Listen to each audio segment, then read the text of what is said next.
Welcome to Vinex Studio. Let's start making games. Hi and welcome to another tutorial on Unity. Today we're going to see how to create a simple world space UI in Unity. What I mean by world space is a normal UI in Unity is basically a screen overlay. That is, it is always on the screen and not in the world space. Even if your game object is at a certain depth, the UI is still on the screen. So what if you want to create a UI that is exactly on top of the player?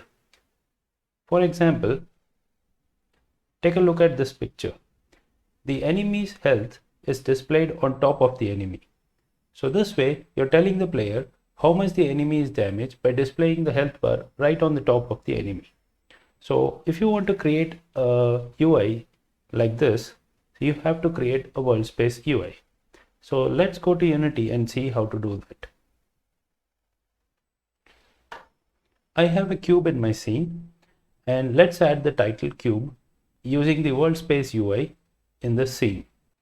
Select the cube or the game object to which you want to add the world space UI. Right click on it, go to UI, and in our case we need a text, so I'll add text. And as you can see, the canvas is a child of the cube, but still the canvas is too big for the cube. So let's resize it. Before you resize, select the canvas. In the inspector window, make sure the render mode is set to world space. In the rect transform, reset the position so that the canvas is exactly at the position where your cube is. Then use the scale option to reduce the size of the canvas. So generally the game object is very small compared to the canvas size. So let's make it 0.01.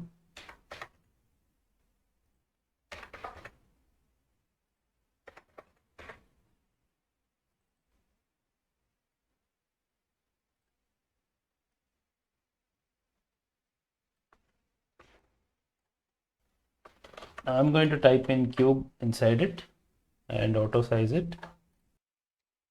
Let's make the color of the text black. In my game view, I should be able to see the UI on top of my game object, and if I move my game object, the UI will move with it. So now we have successfully created a world space UI. So it is up to you to put whatever UI you want. It can be a health bar, the name of the enemy, or some special powers depending on your requirement. Hope this tutorial was helpful. If you have any questions, leave it in the comment box below. Thank you. Thanks for watching. Don't forget to like, subscribe, and share.